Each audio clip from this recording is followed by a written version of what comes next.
Have you ever had the urge to play an online MMO from your childhood, only to be disappointed when you found out that it was shut down years ago and there's nowhere to play it?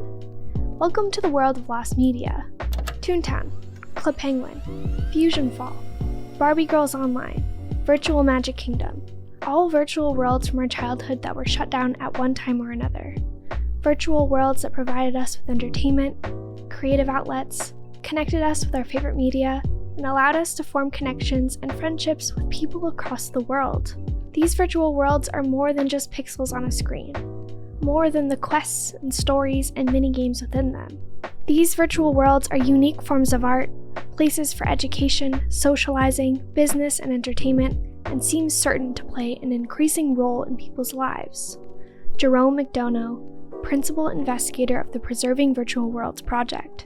When an MMO closes its virtual doors, it can be a devastating blow for the community of players who spent countless hours building their characters and forming friendships with players across the world.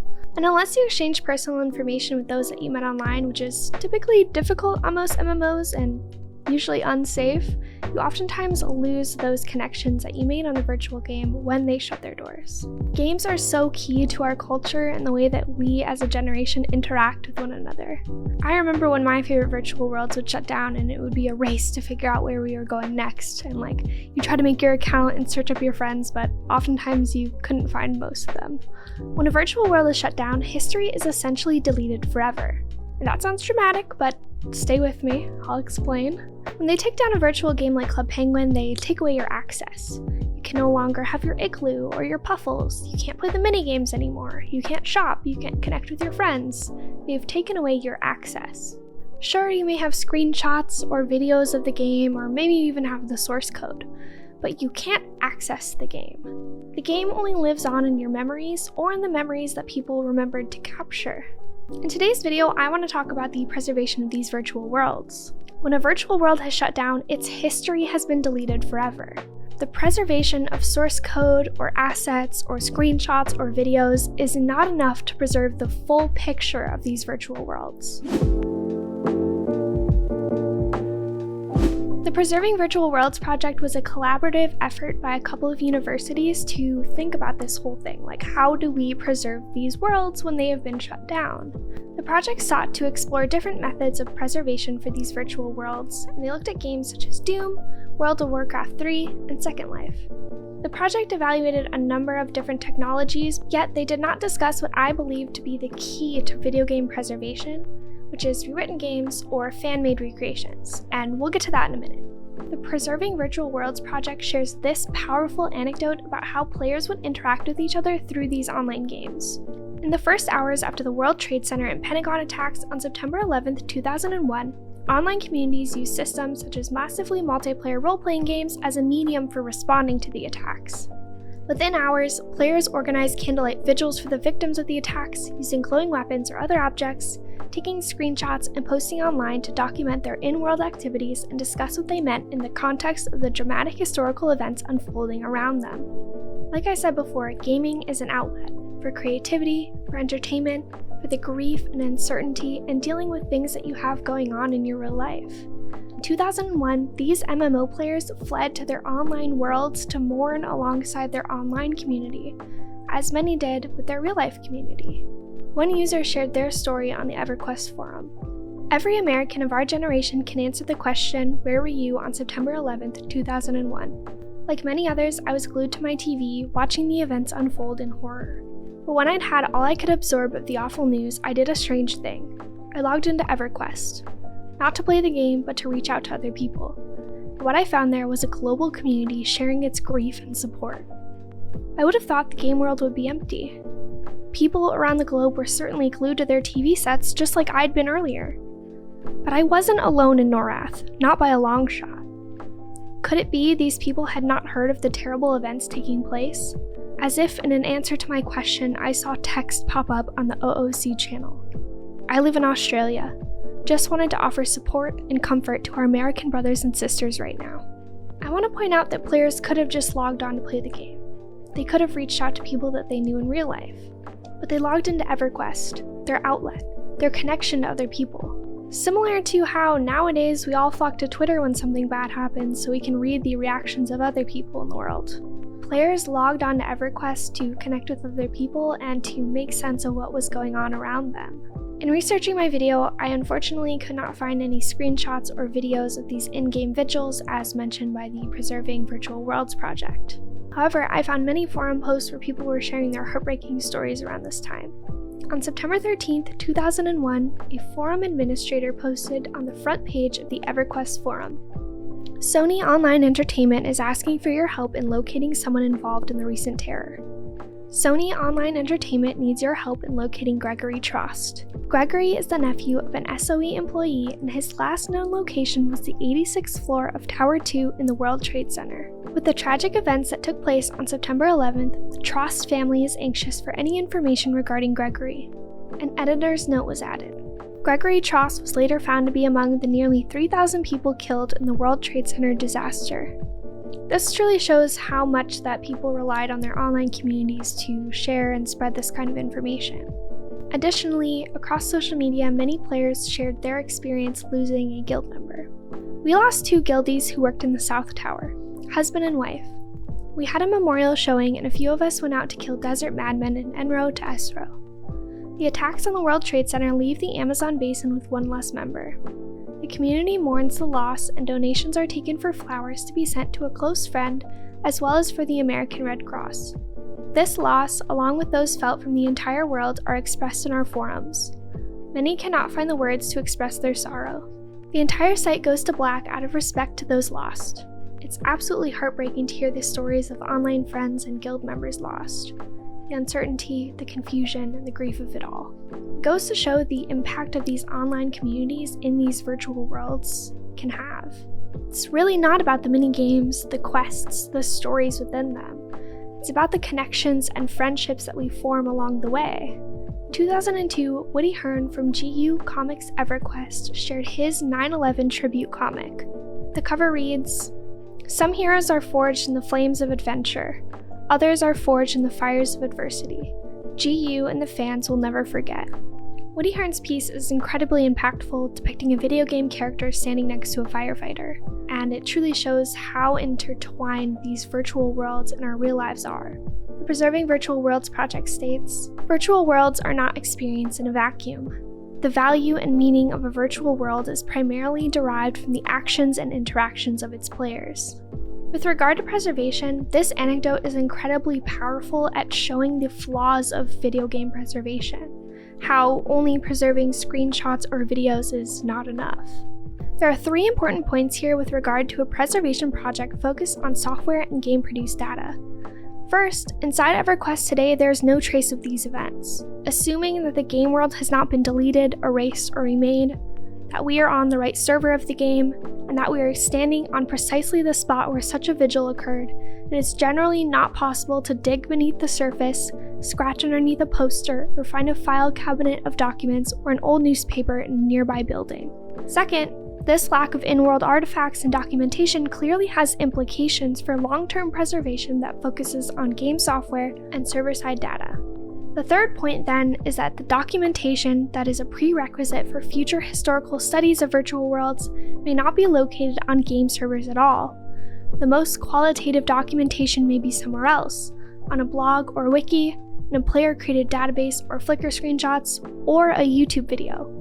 Because it's not possible to dig beneath the surface or to scratch underneath a poster, or find a file cabinet of documents, the only way to find out about these 9/11 stories is somewhere else, through forums, social media, screenshots, or videos. And like I said, I couldn't even find any videos or screenshots of these in-game vigils. All this goes to show that if virtual worlds are more than just the stories, the quests, the mini-games inside of them, then only preserving the source code or game assets is not enough for a full picture of the virtual world. So at this point, it would be easy to suggest a database that hosts all these screenshots, these videos, the game assets, the source code. However, since the conclusion of the Preserving Virtual Worlds project in 2010, we have seen the rise of rewritten games. Because rewritten games allow you to experience the game yourself firsthand, I think it is the most powerful way that we can preserve video games. When you go to study a painting, you're not only going to be looking at the components, the paintbrush, the paints, the canvas. You're going to look at the whole picture. And while that could be a piece of it, you want to see the painting itself, the combination of the individual paints, the paintbrush, and the artist. The preservation of online MMOs is the same. In 2013, a simple mobile game swept the world by storm. In the game, you navigated a bird through a virtual obstacle course of green pipes, tapping the screen to move the bird vertically. And not long after Flappy Bird reached virality, the app developer tweeted, "I'm sorry, Flappy Bird users, 22 hours from now, I will take Flappy Bird down. I cannot take this anymore. It is not anything related to legal issues, I just cannot keep it anymore. I also don't sell Flappy Bird, so please don't ask." In an interview with Rolling Stone, Dong Yuang explained that the scrutiny, relentless criticism, and accusations of the game distracting children from their studies and of people getting addicted to the game was too much for him. And on February 9th, 2014, Flappy Bird disappeared from the App Store. To this day, the original app only works on phones that haven't deleted the game. But not long after Flappy Bird's removal from the App Store, fan-made Flappy Bird games began to flood the marketplace. For Flappy Bird, the game was so popular that anyone with app coding knowledge could easily recreate the game. I think Flappy Bird is the original and one of the most recognizable examples of a rewritten game. And Flappy Bird is just an app, a single-player game that you play by yourself. There are no servers, no connections to be made, you play it by yourself. The Flappy Bird recreation not only shows us the original and most well-known example of a rewritten game, but it shows how fans came together to save a game that was being deleted forever. Rewritten games are a unique phenomenon of the internet. To borrow this analogy from a friend, you can't just walk into a Blockbuster to revisit your childhood or, dine at your favorite restaurant that got shut down. But you can play the rewritten version of your favorite game from your childhood, and that's super cool. Rewritten games solve two problems. How can fans continue to play the game after the publisher has shut it down? And how can we preserve an MMO in its original form? While researching for a different video which features serial advert games such as Millsberry and Postopia, I kept stumbling across the name of another game called Kellogg's Fun K-Town. Yet when I looked up Kellogg's Fun K-Town, there was barely a trace of the game to be found. I'm talking maybe 1 or 2 screenshots of the game, yet the name popped up in articles, presentations, and a study guide for a college course. But I could not figure out what this game was until I dove down a deeper rabbit hole to uncover information. There are so many games or general media from the early 2000s that we've lost due to lack of preservation techniques at the time, or lack of the thought to even preserve things. I want to quickly touch on nostalgia as a reason for preserving these virtual games. Nostalgia has become a much more prominent idea over the last couple of years, especially as companies learn that they can commercialize and commodify nostalgia. I own a Polaroid camera, a typewriter, and a turntable, all of which weren't in use when I was born. Yet, in the past few years, we've seen this rise in commercialization. Nostalgia is something that you can profit off of, which I'm sure has very interesting consequences for us as a society. I specifically noticed that nostalgia became much more prominent, or even more prominent than it was before during the pandemic. With all this time to be isolated in their homes, I wonder how many people, and non-gamers in particular, logged on to rewritten games such as ToonTown Rewritten and Club Penguin Rewritten. In researching for another video, I came across these tweets. "I know you have mentioned to your team about Millsberry, but it's time you give us real information instead of holding us in the dark. When will it be brought back? Never?" General Mills responded, "At the moment, there is no plan to bring this game back. Please be assured that we value the suggestions of our consumers. Stay tuned to our Twitter page as this game could come back in the future." And several people in the comments of General Mills' response are begging for the game to come back. Due to the pandemic, we know that there's interest in these old games, and it goes to show how many people craved community during this time when everything was shut down. But is it enough? How many interested players is enough for these games to be preserved? The Bring Back Millsberry petition on change.org has over 2,000 signatures, including my own, with people signing the petition every day. ToonTown Rewritten came out years before the pandemic in 2014, and ToonTown Rewritten has over 1.9 million registered users. Bearville Rewritten has just over 2,000 Twitter followers, MyVMK has just over 3,000, and Club Penguin Rewritten had 64,000 followers. The Barbie Girls Rewritten TikTok account has 26,000 followers, and the video that I saw that kind of sparked writing this had over 362,000 views, 67,000 likes, and 2,000 comments. This is a significant amount of people who are interested in these games. So, case closed. Rewritten games are the key to video game preservation. Let's pack it up and continue our day. Oh, it's not that simple? Rewritten games are unfortunately a little more complicated than just uploading some files and hitting the go button. They cost money, manpower, and an interested audience, enough to warrant running this server and spending all this money. And besides the money, manpower, and interested audience, there are a slew of legal and ethical issues if a rewritten game is not run properly, and some issues if they're run at all. DMCA has always been a problem, not just for rewritten games, but for the preservation of video games altogether. The Preserving Virtual Worlds project states, DMCA's prohibition on defeating technological protection measures makes it impossible for a library to create a preservation copy of games employing DRM and anti-copying measures. So, not even a library is technically allowed to create preservation copies of video games. FusionFall Universe was an organization of fans who led the development of FusionFall Retro and FusionFall Legacy, which were meant to be recreations of Cartoon Network's original FusionFall game. The original team formed in early 2015, but it wasn't until 2017 that the demo of the recreated game was released.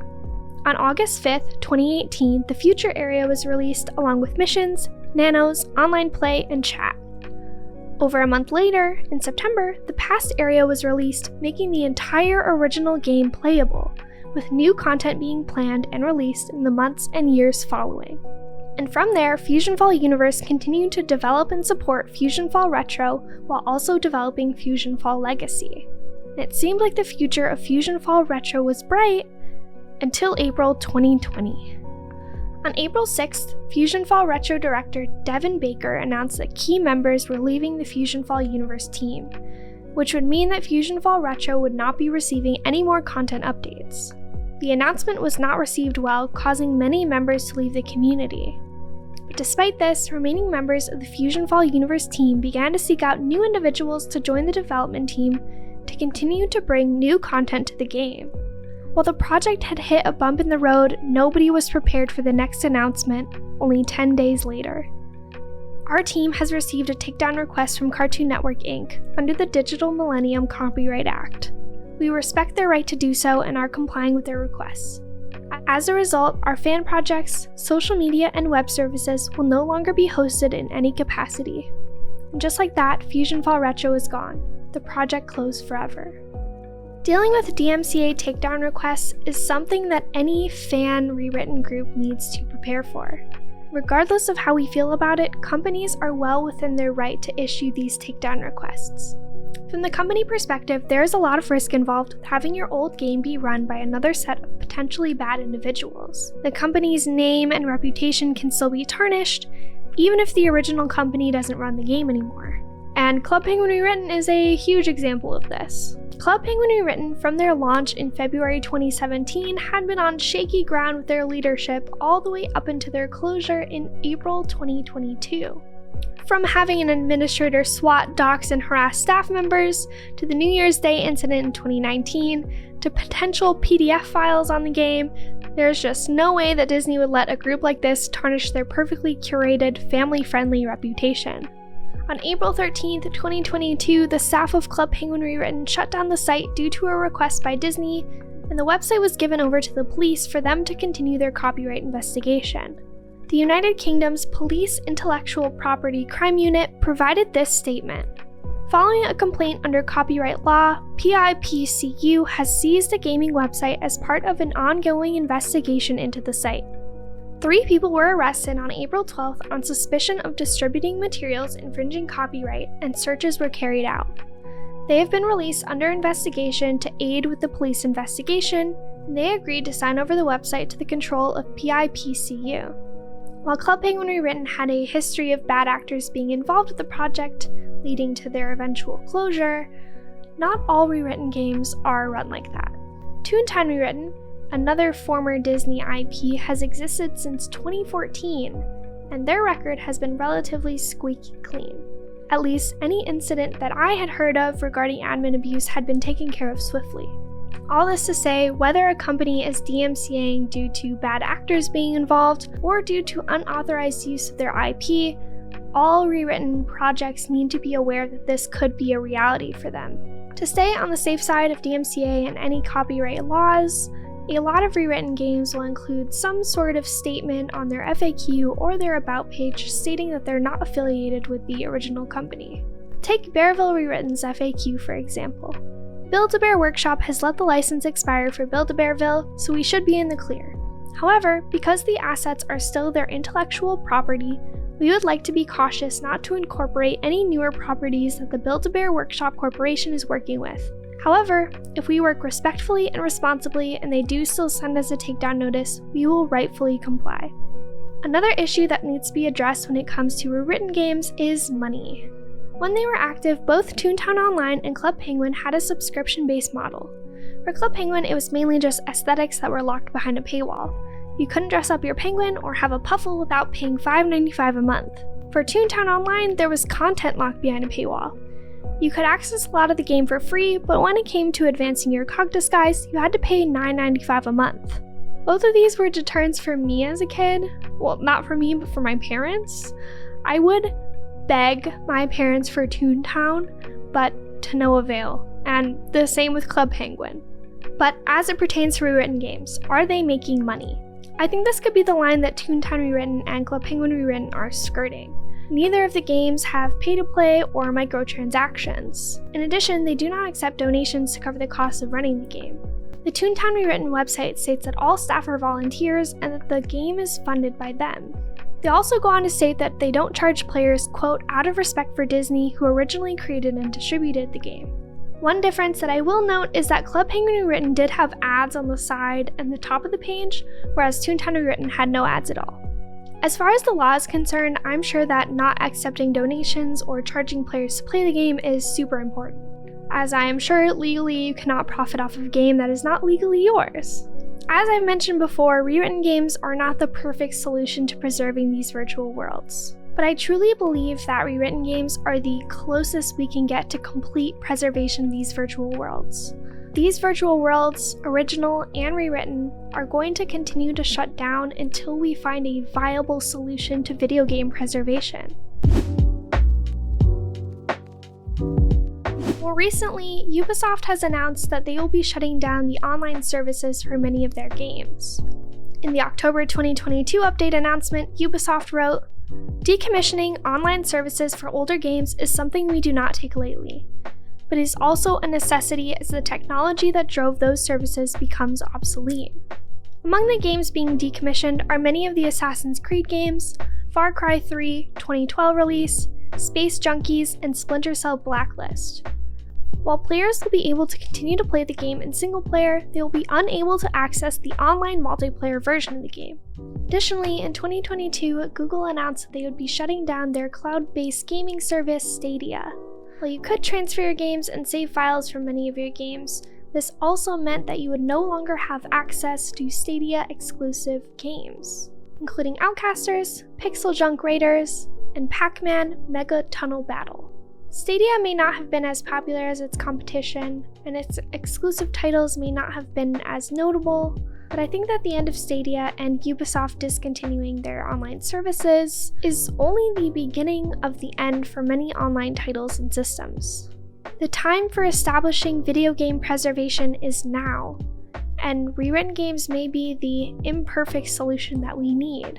While I think that rewritten games are necessary to preserving online gaming history and to scratch that nostalgic itch for many longtime fans, it begs a couple of questions. Are we, as the public, owed the digital archivism of these online games? Are they even important enough to archive? When something like FusionFall is shut down, how do you preserve a game in a way that is ethical and agreeable for the publisher, and to complete that full picture of preservation for the video game? What happens if a company just decides to shut down a game and delete the files forever? Or what if a company just doesn't want a game to be preserved even by a library or notable organization? It's hard, and I'm sure that Cartoon Network had their reasons for sending the DMCA takedown request. Maybe it would compete with another MMO that they were planning to launch, or maybe they didn't want the game to be preserved at all. For me, I love being able to hop on Club Penguin Rewritten to play the pizza game, ride the Peter Pan ride on MyVMK, or level up my gags on ToonTown Rewritten. To honestly conclude my evaluation of rewritten games as a video game preservation method, I really think the jury's still out.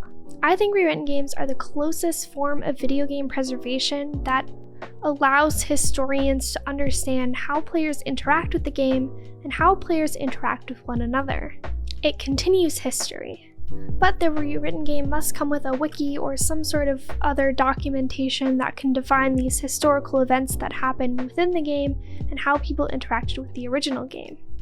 I think it presents an interesting way to preserve these virtual worlds and allow historians to study how people interacted within the game and to study the communities that existed there.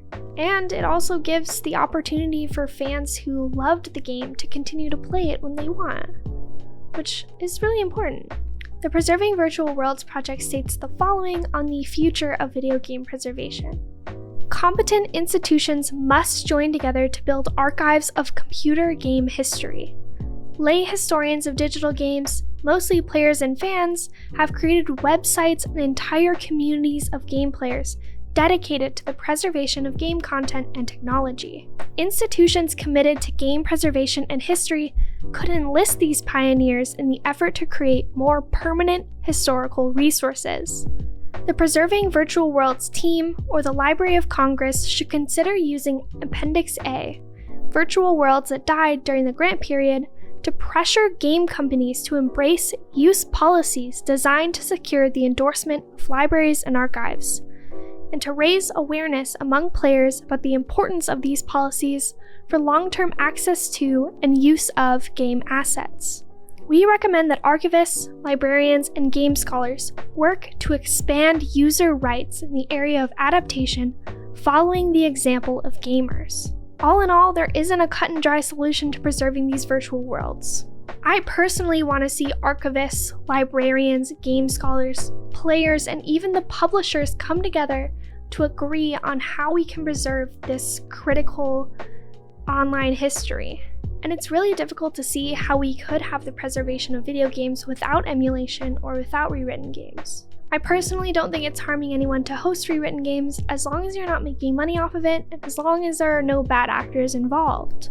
And of course, these organizations have to make it abundantly clear that they are not affiliated with the company so that there aren't these kind of issues. There are a couple of games that I wish had a rewritten version, including Millsbury and Postopia, two games that I played around the same time that I played ToonTown and Club Penguin. As I mentioned, I'm currently researching Kellogg's Fun K-Town, which is very similar to Millsbury and Postopia, and the game actually had ties to Disney's Virtual Magic Kingdom, which is kind of crazy, so be on the lookout for that video soon. And be sure to check out any of the rewritten games that I mentioned today, as well as the Lost Media Wiki and Discord. There are a lot of fantastic people on there who dedicate their free time to tracking down lost media, such as, video games, TV shows, stuff like that. So if any of that is interesting to you, be sure to check them out. And I am supposed to remind you to subscribe and hit like on the video if you did like it, and share it if you think it's worth sharing. But yeah, thank you for watching, and I will see you in the next one. Bye.